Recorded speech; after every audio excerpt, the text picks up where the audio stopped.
সরকারের দেয়া নিষেধাজ্ঞা অমান্য করে দেশের বিভিন্ন নদ নদীতে যখন মাছ শিকারে ব্যস্ত অসাধু জেলেরা, তখন ভিন্ন চিত্র বরগুনায়।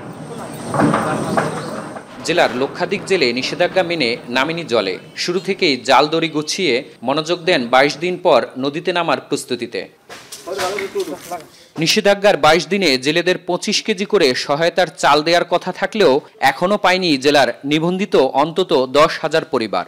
মানুষ এমন আছে কান্দেও ঘরে চাউল নেই, কিন্তু হ্যাগও দেয় না। দেয় ওই যারা একটু ধন সম্পদশালী, সামনে কথা বলতে পারে, হ্যাগও দেয়। কত কেড়ে দিয়েছে, 5 বারও দিয়েছে, 7 বারও পাইছি, কিন্তু আমরা পাইনি। আমরা হইলে 12 মাস জাল পাই, কিন্তু আমাকে চাউল ঠিক মতন দেয় না। জেলে আছে আমাদের ওয়ার্ডে প্রায় 300-র মতো, চাল পাইছে 130 জনে।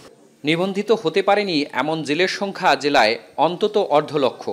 অথচ অভিযোগ উঠেছে ইউপি সদস্যদের স্বজনপ্রীতির কারণে নিবন্ধিত জেলেদের ভাগের চালই চলে গেছে ভিন্ন পেশার মানুষের হাতে। এতে ক্ষুব্ধ জেলেরা। কিছু ভোট ক্যারি করার দরকার। হ্যাঁ, দেখে মানে কে আমার ভোট দেবে, কেটা দেবে না, হ্যাঁ আবার সেইভাবে মালটা বিতরণ করে।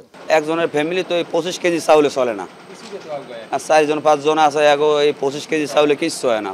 জেলা মৎস্য কর্মকর্তার দাবি, সরকার বরাদ্দ কম দেয়ায় সবাইকে সহায়তা দেয়া সম্ভব হয়নি। তবে আগামীতে সংকট নিরসনে কাজ করছেন তারা। তো আমরা প্রতি বছরই চাই যে পরিপূর্ণভাবে আসুক, সেভাবে আমরা একটা আবেদন দেই, কিন্তু এটা আসলে নীতি নির্ধারণ মহলের ইস্যু।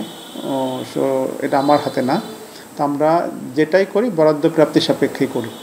তো আশা করি এই সমস্যাগুলো ধীরে ধীরে কেটে যাবে।